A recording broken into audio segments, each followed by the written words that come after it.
starting to log in now. I'm so excited. Yay! You guys feel free to unmute yourself. This is supposed to be interactive. So I am gonna obviously do some talking and some explaining, but this is supposed to be interactive. For those of you I haven't met, my name is Angie Mezza-Smith, and I'm the managing broker for the Heart of Atlanta Group, which encompasses 6 market centers. And we're going to talk about probably one of the biggest, if not the biggest, mistake agents make, which is advertising and not doing it correctly. And it's such a bad problem that it's almost overwhelming to try to get our hands around it, because when I say we, I mean brokers in general, we see this all the time on a daily basis. It's overwhelming. So the only thing I can do is we can take it one step at a time, and I've created some examples of correct and incorrect advertising. So hopefully, they say a picture's worth 1,000 words. Disclaimer, I am not a marketing person, just so you know. I'm just going to go ahead and say that. It's very, very true. But I do know just barely enough on how to use Canva that I can at least muddle through to give you an idea. But understand that these are not supposed to be fancy things that any of you would be proud to display. So let's see where we're at. We've got 5 people on board, and it is 12:01. I'm going to go ahead and start talking about the rules. So this is the Georgia Real Estate Commission Rule 520-1.09 on advertising. All advertising has to be done under the name of the brokerage, not necessarily the broker. So the broker holding most of you guys' licenses is Tom Fulkerson. He is the qualifying broker. You can only have one qualifying broker per real estate firm.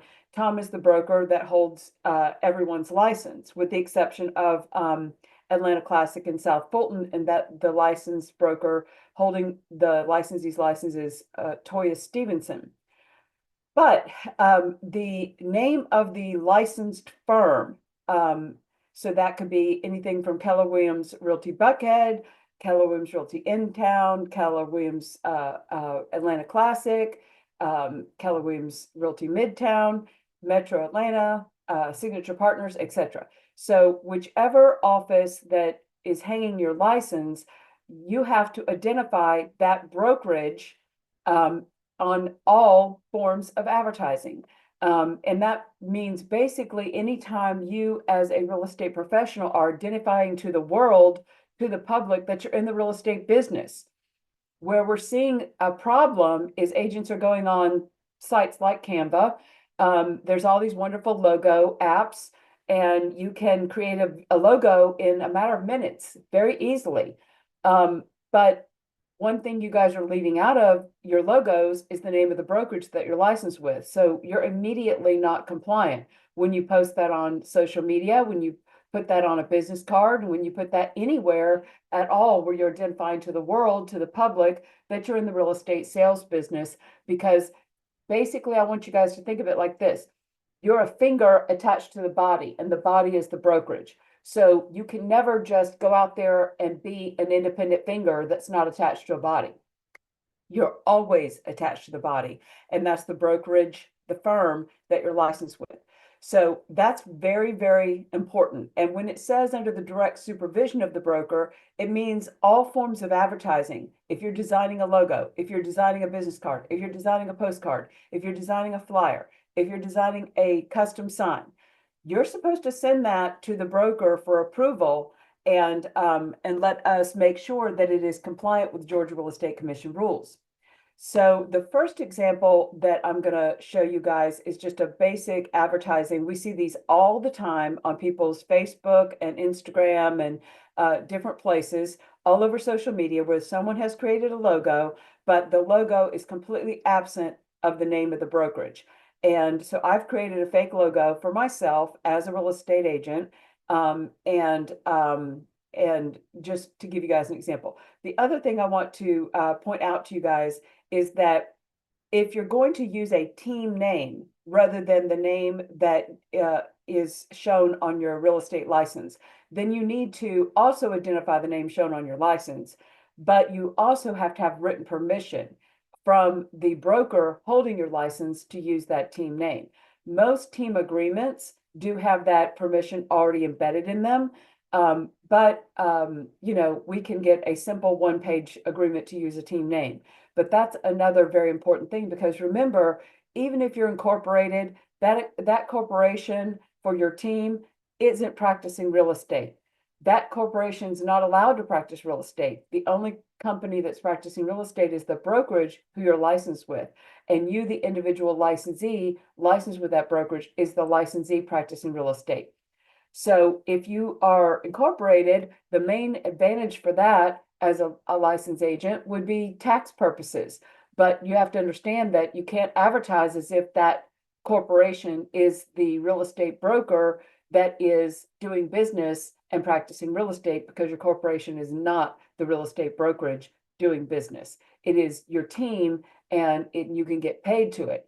So if I had the Angie Mezza-Smith Realty LLC, and many agents have LLCs like that, I've got to be very careful, because I can't make the public think that that's a licensed real estate firm. My license is hung with Keller Williams Realty Buckhead. Okay, I can't go out there and act like Angie Mezza-Smith LLC is a licensed brokerage, because it's not. And so if you're out there identifying your team name, and it also happens to be a licensed corporation, you could be charged with not only a slap on the hand advertising infraction, you could be charged with practicing under an unlicensed firm. That's a whole different enchilada. And trust me, I have horror stories from large team leaders over the years that wanted to brand themselves and brand their team and brand themselves and brand their team. And they thought they had all their bases covered, but they had just a few little loose ends where they weren't all buttoned up on their advertising. Most of it was in social media or signs. And then they just were advertising the team name and not their the name of the brokerage that held their license. And because that team also happened to be a registered corporation with the Secretary of State, they got slapped with additional charges and fines in the thousands that were practicing as an unlicensed firm. The other thing is, these investigations can take months, and they will shut down all your social media, make you unpublish your website. It goes on and on and on. So I just thought it was time to have this conversation, and I'm going to continue to have this conversation a lot with you guys, but let's go ahead and jump into it. I want to show you an example of what I created. Okay, so this is what we usually see. This is an example of a typical logo an agent's creating for themselves. I don't actively sell real estate anymore. I haven't for almost 20 years, unless I'm buying or one of my kids is buying real estate or selling real estate. I'm not actively working with clients. But I just went on Canva, and in like less than 5 minutes, I created myself a cute little, I just Googled real estate logos, and boom. And let me tell you, this is very textbook of the type of logos we see all the time. Yes, you guys have a lot more glamorous pictures. I just, inserted my picture here, but we see this all the time. Now, this looks, to most agents, this looks great. But to the real estate commission, they're like, so Angie Mezza-Smith, real estate. So she's saying Angie Mezza-Smith, real estate. And believe me, I see this every single solitary day. That sounds like its own business. That sounds like its own real estate company. So that's a problem. So now if I have that incorporated and they find that, then they're going to slap me not only with a violation of not advertising the broker that I'm licensed with, because I'm a finger attached to a body and they want to know what body I'm attached to, but they're also going to get me for practicing as an unlicensed firm if Angie Mezza-Smith Real Estate is an LLC. Okay, so here's what I have to do. Now you'll notice this says nothing about any property. This is just something I would put on my Facebook. This is something I would put on a business card, or something where I'm just trying to get business as a real estate agent, but I'm not actually advertising property. So if I'm just to be compliant, I've got to identify, and I can put my phone number, I can put my name, I can even put real estate. The problem is I'm not identifying the actual licensed brokerage that I'm licensed with, and I'm a finger attached to the body, and Angie Mezza-Smith Real Estate can do nothing. If you take a finger off the body, the finger is useless. It can't do anything. The body will go on and the body can keep functioning, but the finger is no longer functioning. So it works very much the same. So I've got to identify who I'm attached to, the entity that is licensed with the Real Estate Commission. So this is how I make that simple ad compliant. Now you'll notice I chose to use Keller Williams Buckhead logo. Now I don't have to use the logo. They don't care about the logo. They care about the words. So it's all about the words. Keller Williams Buckhead or Keller Williams Realty Buckhead. As long as it is an official, proper name registered with the Real Estate Commission, that if they were to look up Keller Williams Realty Buckhead, that they could find that firm and they could find me licensed with that firm, then I'm compliant. As far as my social media, business cards, and anything that's identifying to the public that I'm in the real estate business. Comments and questions before we move on. Are y'all seeing this a lot? Because I see it almost every day. You can unmute. So you can have because I'm incorporated, so I can have my corporate logo as long as I can have that, say, on a business card, as long as it's clear and I have included, in my case, Keller Williams Midtown. Correct. You have to have the name of the brokerage. But when you're just advertising yourself for social media or some form such as this, where there's no property, the font size of the name of the brokerage can be relatively small, and it can only be mentioned once. But when you go into websites, they want the brokerage font size. The websites and anywhere where you might post anything about property ever, such as social media, which people are constantly posting about property, then they're going to want the font size, frequency, and boldness of the name of the brokerage. And again, don't get caught up in the logo. It is the words. They need to be able to look at the words and type in those letters and do a search and find that brokerage. And when you go into advertising property, not only do you have to have the name of the brokerage that you're licensed with, you have to have the phone number of the main office number, and both the name of the brokerage and the phone number of the brokerage must be as frequent, as prominent, as bold as your name and number. Your name and number cannot exceed the prominence, it cannot exceed the boldness, it cannot exceed the frequency. And that means, like, if you're designing a web page, then the brokerage name and the brokerage phone number really have to be on every single solitary page of that website. So this is, a lot of people get caught up in the logo. A lot of people also want to use just a simple KW logo that's generic. That doesn't tell the Real Estate Commission out of the thousands of KW offices who you're actually licensed with, and certainly who you're licensed with in the state of Georgia. That will not suffice. Not to mention the fact that the K and the W themselves are usually not how the most Keller Williams offices are registered with the commission. They're usually registered as Keller Williams Realty, blah, blah, blah. And again, it's all about how it's registered with the commission. So I happen to have a Keller Williams Buckhead logo that identifies the name of the brokerage the way it's registered with a commission. There's multiple DBAs that Keller Williams Realty Buckhead has. This is one of them. And so I can get by with using that logo. But if I didn't, then I could just say, forget the logo and the artwork, and I could just type Keller Williams Realty Buckhead on that card somewhere, and I would be compliant. It's not about the artwork. The Real Estate Commission could care less about the artwork. They care about the word. Any more comments or questions before we move on to property? I know you guys have to be seeing this because I see it all the time. And I try not to single anybody out, because it's such a big problem in our industry. And I'll also tell you that the number one, and I just know this after 26 years and having experienced it as a broker, the number one person or people that are likely to report you for an advertising infraction such as this are your competitors. I'm just telling you, they are. And that's been my experience, that your competitors tend to be the most common to report you.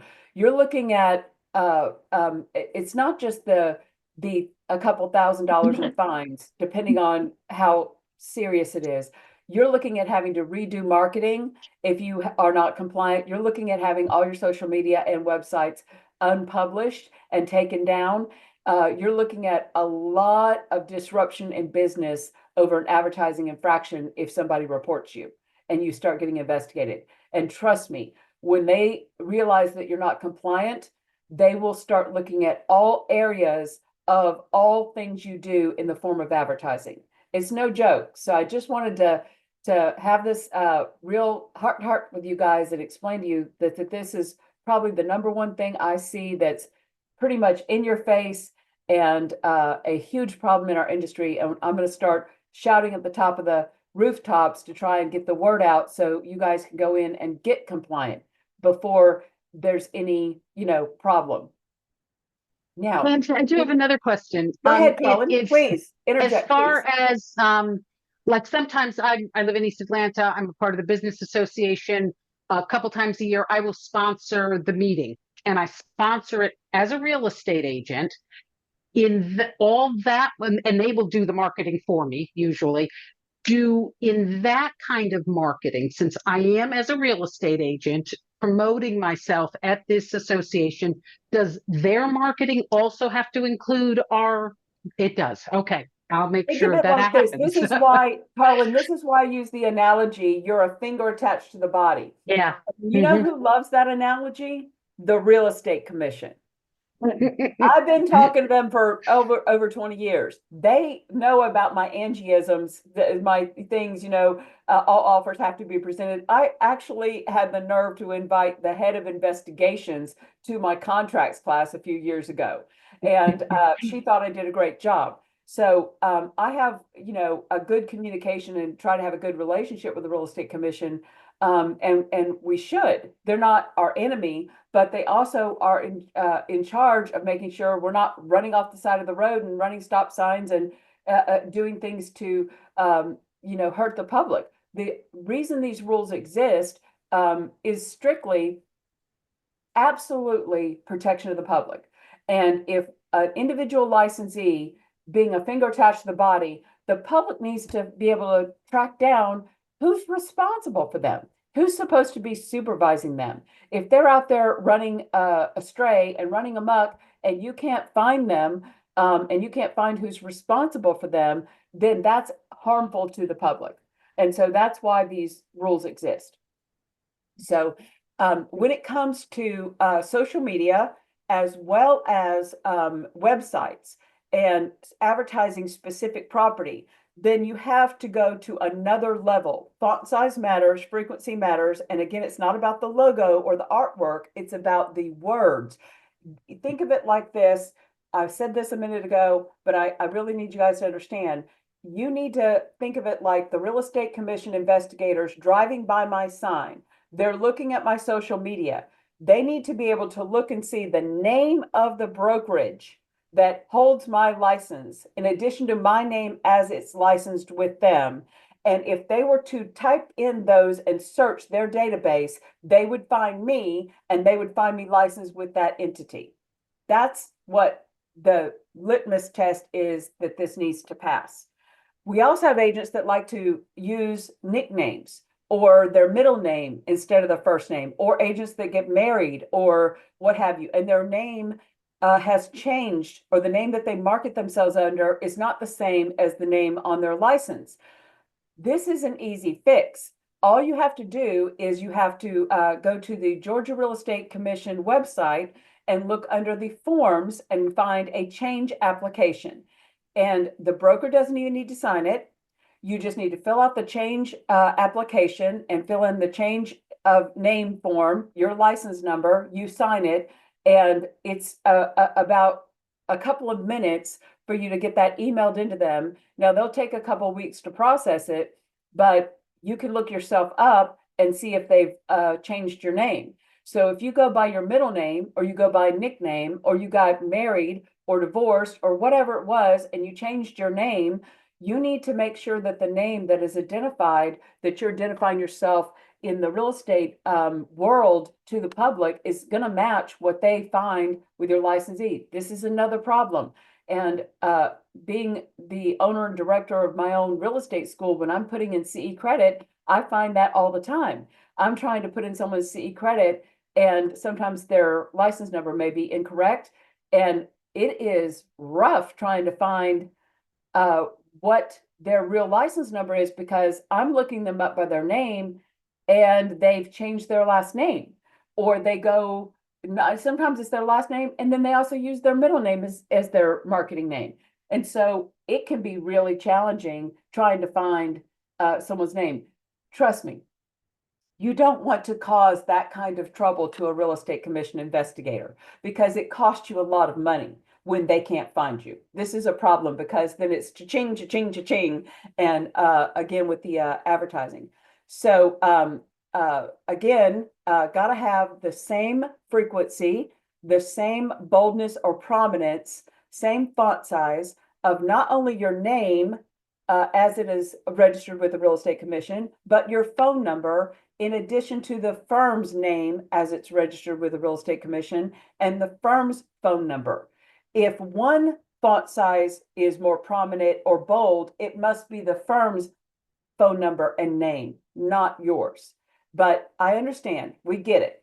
I get that we want you, believe me, we want you guys to promote yourselves. We don't want everyone calling the office about your listing. We want them calling you, but we all have to be compliant. So what I tell agents is, when you're designing that logo, my best advice is keep it simple. When you're designing your logo on Canva or wherever you're designing it, go ahead and put the name in the same exact font size of the firm below your name together, and just make them the same. And then make your fancy logo with the house and the this and the that, or your team name in addition to it, but make sure that it's all in the same font size. And then go ahead and do the same thing with your phone number and the firm phone number, and just get them stacked together. And that way you don't have to overthink it. You can use that for your social media. You can use that on a business card. You can use that everywhere. You can put that on your website, and you don't have to worry, because even though it's over and above what you would need to meet the minimum for like a business card or social media, where no some other form where property is not advertised. If you just go ahead and create a logo with the name of the brokerage and your name in the same font size, and then whatever pretty artwork you want, and the same thing with your phone number, same font size, and you just design it like that from the beginning, then life is simple for you. That's my number one advice when it comes to doing this. So let me show you my pathetic, well, it's not that pathetic, but it's not anything to write home about. This is my postcard that I crudely designed on Canva. But I wanted to show you the front and the back of it, because this is another issue that pops up. I tell agents, as an abundance of caution, something, if you have a two-sided business card, if you have a two-sided postcard, they need to be compliant on both sides. So if this were glued to a table and they only saw one side, and the real estate commission only saw one side, I don't want the back of that postcard to say Angie Mezza-Smith without saying Keller Williams Realty Buckhead. On the front, I've got Angie Mezza-Smith. I'm a realtor, okay? And it says Keller Williams Realty Buckhead. Now, in addition to having those words under my picture, which is what I minimally have to do, just because it looks pretty, I put the Keller Williams Buckhead logo as well. But over here under my name, I've got Keller Williams Realty Buckhead in the exact same font size and boldness, and then my direct number as well as the office number stacked together in the same font size and boldness. So that's compliant. And then here, you'll notice I did the same thing on the back because I'm advertising property. I'm advertising 123 Anywhere Street. And I've got Angie Mezza-Smith on the back of the postcard, Keller Williams Realty Buckhead. I also have phone number, direct phone number, and office. Now, I wouldn't have to necessarily, um, um, well, you probably wouldn't get an infraction on you for not having the phone number on both sides of the postcard, but I don't want to take that chance. The main thing is I know for absolute certain, under no circumstance can I ever identify that Angie Mezza-Smith is in the real estate business without identifying who I'm licensed with. Now, I do that all the time because I don't sell real estate anymore, even though I could, I don't. Unless it's to one of my kids. So I can, of course, donate my whole commission for free. That's what we moms do, gladly for our kids. But I will identify the employer that I work for, which is the Heart of Atlanta Group. But when I'm doing a postcard like that, that's not the hat I'm wearing. I'm wearing the hat as a licensee. If I were to actually practice real estate, I would be wearing the hat of a licensee, and I have to specify where my license is hung. Any questions about this? I must be explaining it so well. Couple couple honorable mentions, and then we'll talk a minute. We have to avoid misleading advertising, and we have to have written permission of a seller/owner of record, not their in-law, not the investor, not the wholesaler, not the this, not the that. We have to have the actual owner, that is our client, who is the owner of record, actually sign, or their authorized agent. But even if they have someone holding the pen for them, it doesn't mean that they're still not our client. They are our client. So whenever it gets kind of hairy like that and you're having a hard time communicating with the client, you need to probably run it by broker support, and we need to kind of help you maneuver those different situations. But another thing is when the owner of the property, not when the agent is the owner, when the owner is an agent. So let's say, Carlin, you listed a property for somebody who's inactive. Well, whether they're inactive or active, they're still an owner agent. So it's about the owner being an agent, not the agent being an owner. So you would still have to put owner agent on the sign because you, the agent, are not the owner, but the owner of the property is an agent. And so you would have to actually put that in all forms of advertising, in the MLS, in the contract, etc. Because an inactive agent who still has a license, just not actively hung with a broker, is still under all the same rules as a fully active agent, as far as the real estate commission is concerned. If you guys would just, I'd love to get some feedback. If you guys want to unmute yourself, and questions, comments, what are you seeing out there on the streets? I would love to hear what you guys are seeing. Angie, for that owner agent thing, if like I've got a sign that was approved and it's sitting at a listing right now, it's not an owner agent, it's just normal deal. But if it were an owner, do I then need to get a rider for that? Do I have to put that on? I do have to put that on the Yes. sign. Okay. Yes. Yes, and now there are exceptions in the advertising rules. If, for example, you have a custom sign that is dictated by an HOA, or dictated where they have a custom sign where you're limited on the content. If you can prove to the real estate commission, if somebody reports you that you were able to put this but not that, you were not able to get the font size to match because of their design that the HOA had approved, then they will not smack you down as long as you did the best you could do. Same thing with social media. Let's say I'm going to use this as my social media post. And I decide I'm going to use a logo like this. Well, I have to actually include the name, and I don't have to use this logo, but I would have to use the name of the brokerage that I'm licensed with. So I'd have to either type in under Angie Mezza-Smith, Keller Williams Realty Buckhead. So if I'm using social media to actually do a advertising of a listing, then I don't have enough font size to put all the requirements. Let's just say I don't, for whatever reason. I don't have enough font size in the type of app that I'm using to put all the required stuff. I'm limited. Then what I have to do is put a hyperlink to the listing that will hyperlink to my website that's fully compliant, or to the MLS listing that's fully compliant. So that when someone opens it up and they click on the hyperlink, they see the full enchilada. Who is the real proper listing agent? Who, what is the address? What is the phone number of the office? Things like that. So that's the rule on the real estate commission if you are limited on font size, is that you have to have a link where it can be found.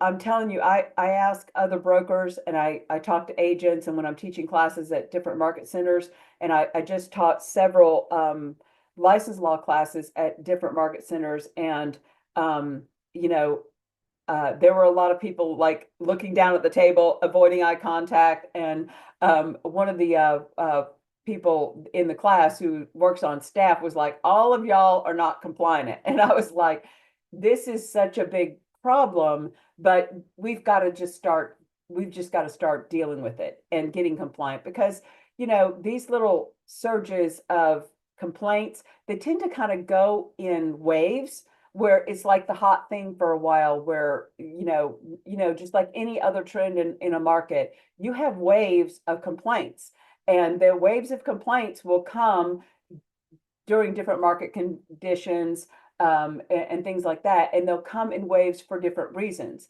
And I just don't want you guys to get caught up in a wave and have to have your business, you know, jostled and suppressed, and all the aggravation and time and money that it is involved in one of those types of investigations.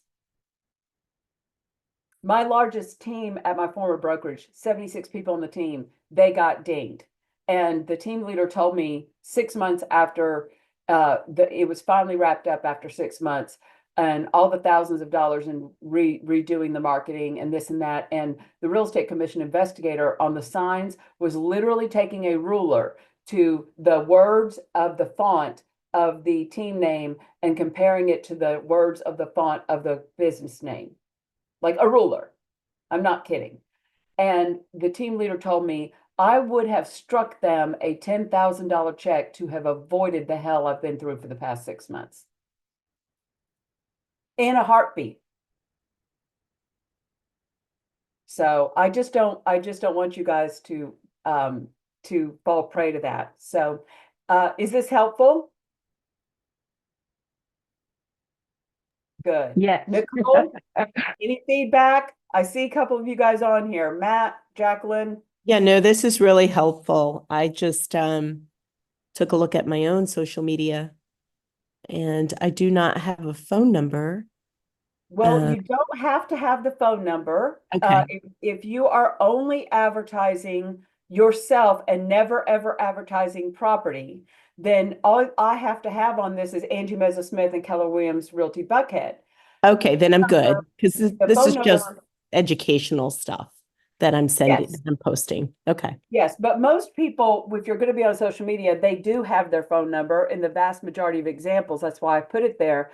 But the other thing is with social media is you're going to have to take it up a notch, even more than I have here. You'd have to, if I was going to use this artwork here, even though it's compliant, if all I'm doing is advertising Angie Mezza-Smith as a real estate agent, this is fine. The minute I post anything about a listing at all on my social media, this is no longer compliant, because then I have to also have the the phone number of the firm. Yes, right. Okay, I gotcha. Thank And you. I also then would need to worry about, are the letters in that logo, not the size of the block of the logo that seems to be this as big or bigger than Angie Mezza-Smith. It is about the letters. Keller Williams, the Keller. Is that font size smaller than the font size in Angie Mezza-Smith? Yes. Is that going to work if I'm advertising property? No. So if I'm going to use this on social media and I'm going to actually want to post something about a listing on social media, it's not compliant.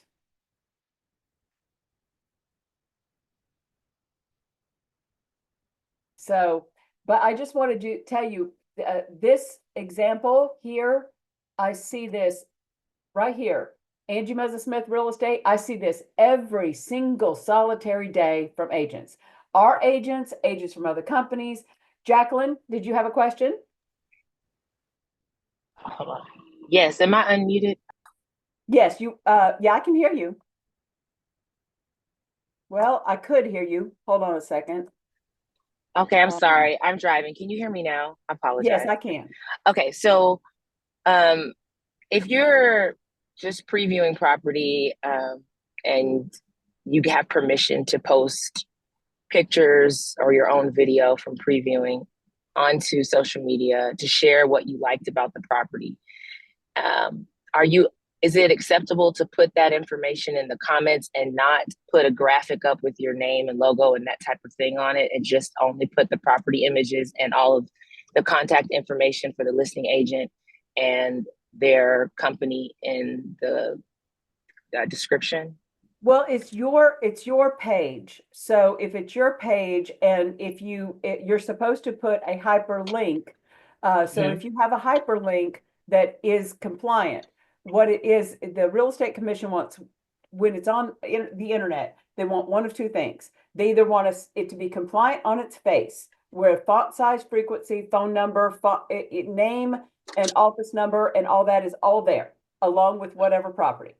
They either want that or they want, at minimum, you identifying who your brokerage is, and then a hyperlink to make it full compliant if you only have so many characters.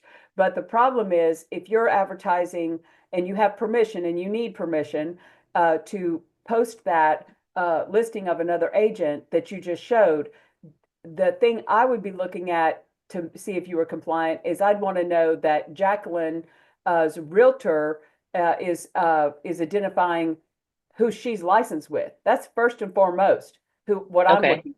And then a hyperlink to that listing agent's contact information that identifies everything. And that hyperlink is actually required. Okay.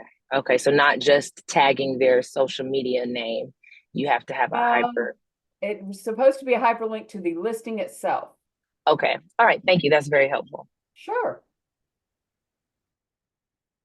So I know you guys, I know y'all, I know I can't be the only one. I know y'all have seen this. I know you have. I bet if you go on social media right now and you look up realtors on Facebook and people that are friends of yours, you're going to see them advertising themselves as such and such realty, such and such property, such and such this with their cute fancy logo that they design, and absolutely no mention whatsoever of the broker that they're licensed with. This is the most fundamental in your face mistake. And then on their websites, a lot of times you have that same thing. Or if they do have, then they only have the logo, like just the KW. That's not enough. It doesn't tell me which KW. It doesn't tell me the name of the licensed firm, or the font size is too small or not frequent enough, or the broker's phone number is not there and not frequent enough, and the font size is too small. So again, this is something that I don't want to be repetitive, but I'm going to be repetitive because uh, you know, unfortunately, it's right after a holiday. We don't have that many people online today, but I'll probably also be posting something on Circle about it. And I know we'll post a recording of this presentation, but we've just got to all kind of, up our game because frankly, guys, the smarter you are, the more competent you are, the higher value you bring to your clients. So if we are going to look at our overall value proposition to clients, we have to be at the top of our game. And part of being the top of your game is understanding the rules and regulations and not having a hole in your boat.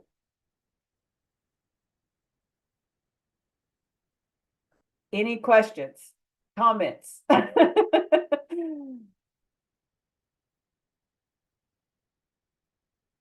Okay, well, I have Contracts 101 Part 1 starting in 20 minutes. If anybody wants to join me, That is, the link to that is in Circle, but that starts in 20 minutes. I'm going to go ahead. This was a short presentation today.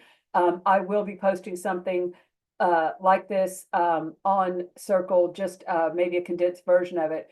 But it's just something that, you know, we need to all help spread the word with our fellow agents. And because it's hard when I'm sitting there trying to answer a question or respond to a post that agents do. I don't want to be, you know, the mean librarian that's singling out that one agent when there's hundreds of others that are doing the same thing. But what I am going to do, and Tom and I are both going to do, is we're going to try and start communicating some of these things more frequently until the word really gets out there, so that people are saying, I didn't realize I wasn't compliant, but I'm not compliant, so let me get compliant before anything happens. So somebody said, would it be compliant by removing the words real estate from the personal logo and not including KW Buckhead or company name? The answer to that, Matt, is no. Removing the word real estate won't do anything. You have to identify the name of the brokerage that you're licensed with. Matt cannot do real estate without, because Matt's a finger attached to a body. So Matt cannot do real estate without the body that is holding Matt's license. And so the answer to that, removing the words real estate and just saying any other description you want to say about what you're doing for a living, if you're in any way trying to identify that that's what your job is, that that's what you're doing for a living, and you're advertising to the public, that is a service you provide as a licensed real estate agent. There is no your name standing alone, ever.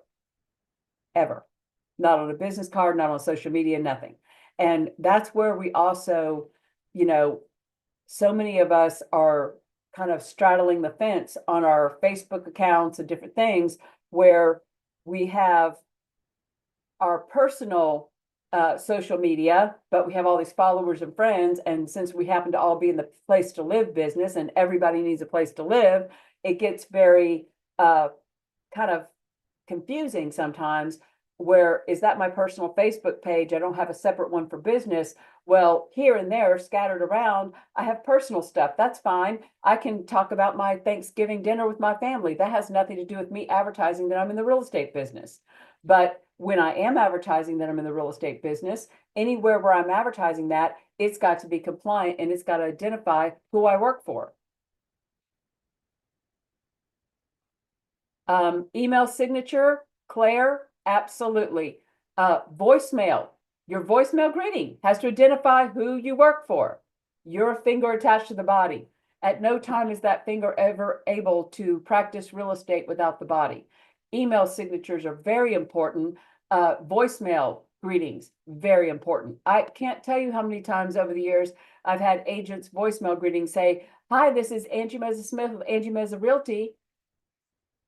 That's not a licensed entity, but the public's going to hear that voicemail.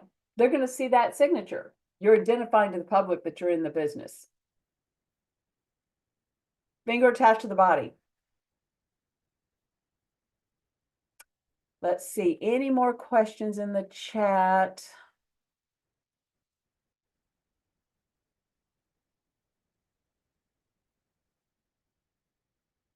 Okay,